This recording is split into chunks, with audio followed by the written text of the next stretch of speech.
안녕하세요. 방학분 수업을 듣고 있는 물리학과 4학년 정수종이라고 합니다. 중간 대체 과제인 프레네덴 프라운호퍼 디프렉션에 대해서 발표를 해보도록 하겠습니다. 우선 목차를 설명하고 발표하겠습니다. 가장 첫 번째로는 프레네덴 프라운호퍼 디프렉션에 대해서 매우 간략한 설명을 할 것이고, 그 다음으로는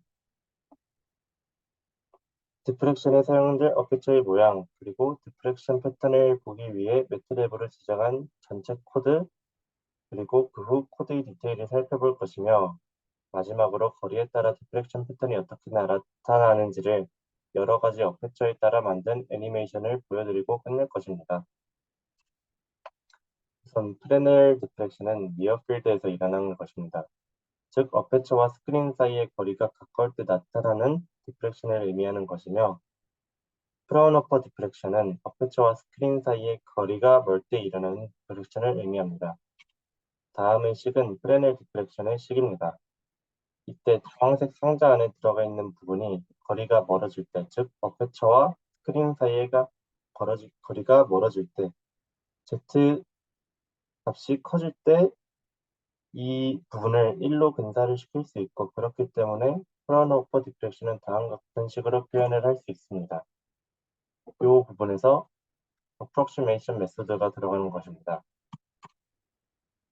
제가 사용할 어페처의 모양은 다음의 그림과 같이 큰 정삼각형 안에 작은 정삼각형이 있고, 안에 있는 작은 정삼각형 부분만 막혀있는 형태입니다. 전체적인 코드는 다음과 같습니다. 이제 디테일을 살펴볼 것일 때 가장 첫 번째 부분은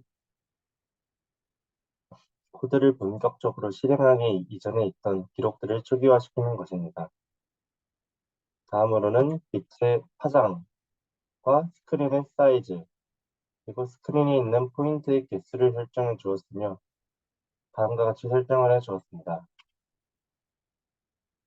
또한 애니메이션을 만들기 위하여 이런 코드를 사용하였고, 어펙트를 만들기 위한 코드입니다. 이는 여기서 t는 삼각형의 높이에 관한 것이며 s는 기울기, 즉 삼각형의 높이에 비례하는 너비에 관한 것입니다.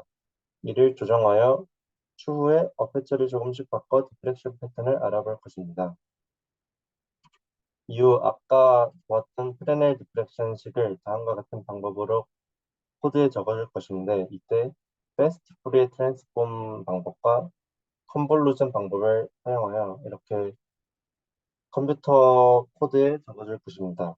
그리고 이를 계산하여 나온 인텐시티의 맥시멈을 이용하여 노멀라이즈를 시켜줄 것입니다. 그리고 이렇게 만든 노멀라이즈된 인텐시티를 그래프에 플롯시켜주는 코드로 마무리하였습니다. 이제 디프렉션 패턴에 대한 애니메이션을 볼 건데, 첫 번째로는 기본적인 정삼각형 어페처입니다. 다음과 같이 거리가 가까울 때는 여러 곳에서 피크가 나옵니다. 그러나 이처럼 거리가 멀어질수록 프라운호퍼 디프렉션이 되어가고 피크가 어페처의 모양에 맞게 생깁니다.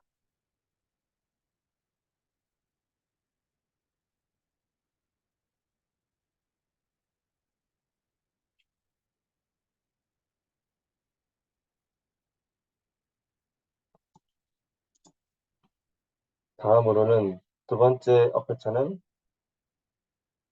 너비만 늘린 것으로 그것도 보고 가겠습니다.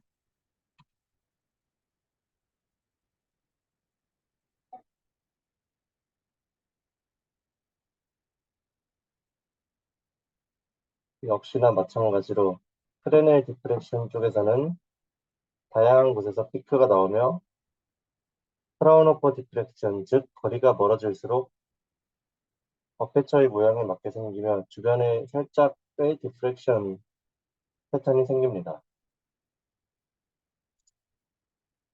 세 번째로는 어페처의 높이만 높인 것이며 역시나 마찬가지의 결과가 나옵니다.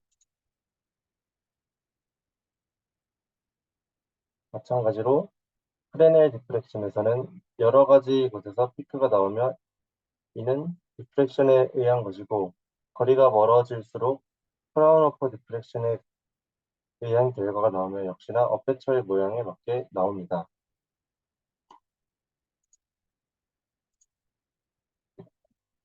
마지막으로 전체적인 크기를 줄여준 어페처인데 역시나 이를 보았을 때 프레넬 디프렉션은 비슷하게 나오는 것을 볼 수 있지만 프라운 어퍼 디프렉션, 즉 거리가 멀 때 조금 다르게 나오는 것을 볼 수 있습니다.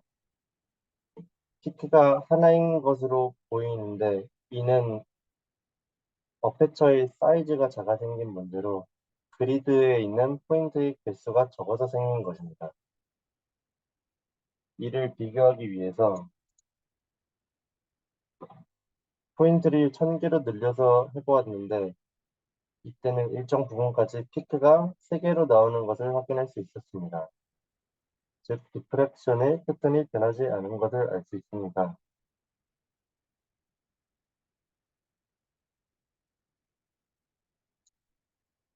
여기까지 프레넬 앤 프라운 어퍼 디프렉션을 알아보는 시간을 가졌습니다.